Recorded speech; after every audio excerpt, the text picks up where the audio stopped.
Good. Hello, everyone. Welcome to Powerline. I'm Sky Knight, And I'm Kaiser XS. and today we're about to talk a discussion, a conversation, and even maybe a debate. We're talking Legion versus Limit Break slash Break Ride.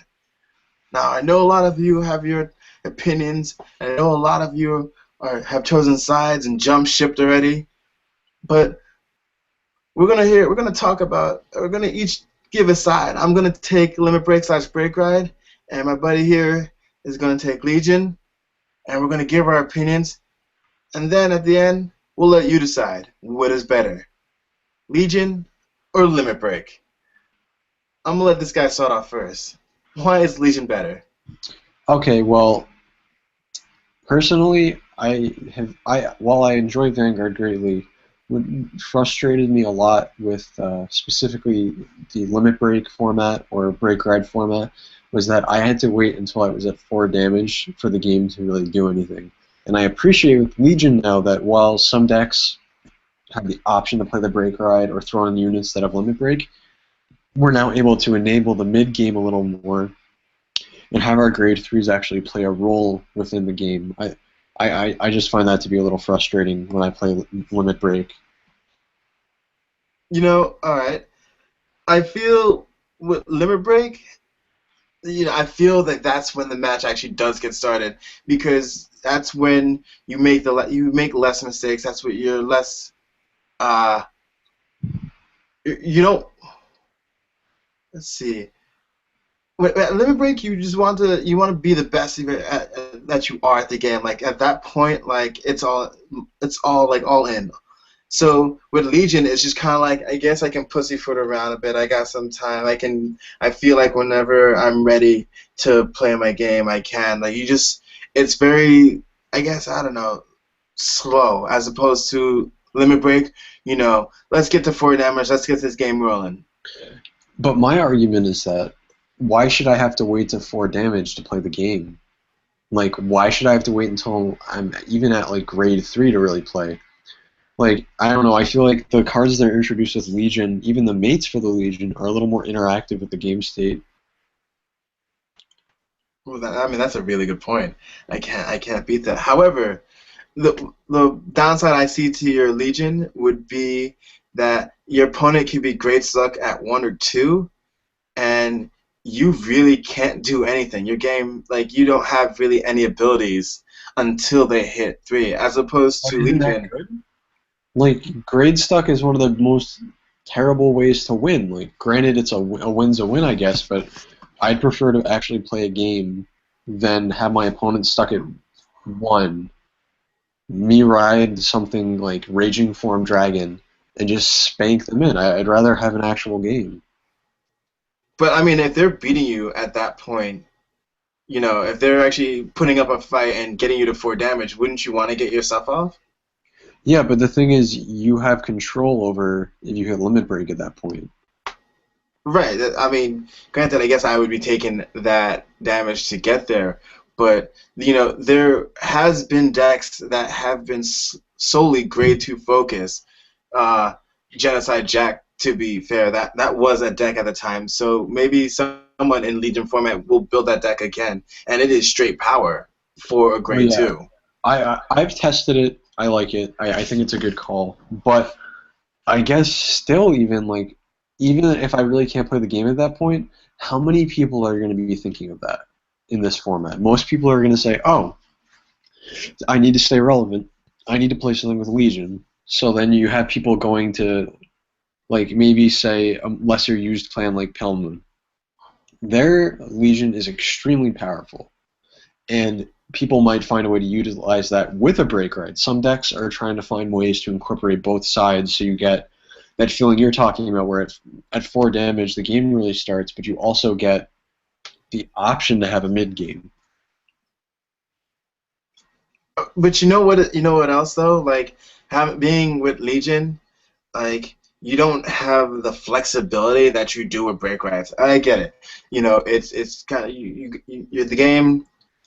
The game starts at 4. I get it. It could be boring because people are like, I'm gonna take the 4 damage and get the 4, and now I can have limit break. But you know what? Between the break rides, like the break rides offer flexibility for all clans and all different types of decks and any kind of builds. Like you can have your break ride, and you can have your powerful break ride like Daikaiser, and you can break ride Miracle Booty, or you can break ride Zeal, and cards that were semi-powerful are now amazing. Well, I understand that, but I still feel that I think a really strong call right now is to not only find a deck that, I mean, it's like what you're saying. A break ride turn is a very powerful turn. That is without a doubt. I think the most successful decks, like right now, Phantom Blaster Abyss is the thing. And that's because people are using Mordred Phantom to pump up a restanding Vanguard to attack. That's still very strong. I'm not denying that. But what I'm saying is, at least when I ride my alternate grade 3 that's a Legion, I can have a mid game. It's like a fair compromise between the two. I just feel that Limit Break and Break Ride offer up more power and more flexibility at the cost of a I guess a faster gameplay and a faster game. Like games usually don't last as long because you're already at 4 damage. Well, yeah, but I think, but then there's the opposite side of the coin when you play against a deck that's tanks up at 4 damage, and they can just kind of turtle at that point and win because of that. I mean, if you look at, once again, Raging Form Dragon, it's extremely powerful because the deck can have a hand pretty easily. It can establish a field very easily, but not only that, it has a pain in the butt restanding Vanguard that once it's enabled at 4 damage, it causes a havoc on your opponent's hand while you're just gaining advantage at that point. I mean, okay, so if we want to talk about straight power and abusiveness, we can definitely talk about Novel Vague. Like at that point, I think yes. that is the pinnacle of Limit Break. But the card's unbalanced. I mean, you and I can both agree the card is unfair. However, like in terms like that, I think that is the pinnacle of Limit Break. Like that's, I mean, you get all the ability at 4. I feel those abilities should be at Limit Break 5. Well, yeah, that's why people in Japan, what they were doing is they were trying to find ways to incorporate Novel Vague into Legion decks. So what you would do is you would play, like, what is it, Perdition Dragon Newt or something like that. You would play that in the mid game and get off like some retires, and then you would ride Novel Vague and say, "Oh, triggers don't exist for my opponent now." And the Great Zeros. Exactly. I mean, it's just. I agree. I mean, they're definitely. I'm not denying that Limit Break has a lot to offer to the game, but I feel that currently I'm enjoying playing Legion, and I'm playing Phantom Blaster Abyss now. And I'm enjoying it more than my last deck I was playing, which was a Galaxy Blaukluger Break Ride deck. I mean, I did try the CEO Amaterasu Legion Revival, and I think for that deck, I think it's an amazing Legion in itself, but I often felt I should, like, in order for me to actually do stuff, I need to Legion, and I need to use Oruhume. I believe that's her name. Yeah. But she has no real abilities. Well, yeah, fair. I agree with you that there are definitely Legions that don't have enough pressure. But that can also be said for Limit Break. Like, I thought one of the, not stupidest things, but one of the things I found to be a little counterproductive for some of the decks, like, I think of Jewel Knight Salome, where she has the extra crit when she hits Limit Break. So I don't see much good for that, outside of your opponent being at 3 damage. So it requires like a certain mindset to play some Limit Break decks, and then it requires some mindset to play Legion decks. I mean, it comes down to how you like to play the game. But I feel that there are some Legions where you're kind of like, well, you know what? Not even some Legions. I feel like with the Legion Revivals, like unless you're Legioned, like you're better off writing the Legion mate instead until you can properly Legion. Because let's be honest, most people want to put back key cards and triggers back into the deck, and how often are you going to be able to get those cards in within the first few turns? I don't know. I mean, I understand, but I don't know. It's just even in terms of guarding. I mean, there's a different way to guard between Legion. Like, there's a different way to guard between Legion format and Limit Break format. Generally speaking, people in Limit Break format would just sit there and let themselves just get beat on until they were at 4 or 5 damage. But with Legion, at least now it requires some level of thought, where it's like, well, do I really want to put myself at that? Do I, like, let's say I'm playing against Regalia, and I know that the critical's coming, and I'm at 2 damage. Do I want to take that extra hit and potentially get put to a point where the critical and the Glory Maelstrom effect kicks in, or am I willing to take the hit and risk it? It's just, I think it requires a little bit more thought right now. I don't know. I mean, you have options of which Legion you want to do, because most people run 2 different types of Legion in the deck, unless you're playing a Legion Revival, then you have just 2 different grade 3s.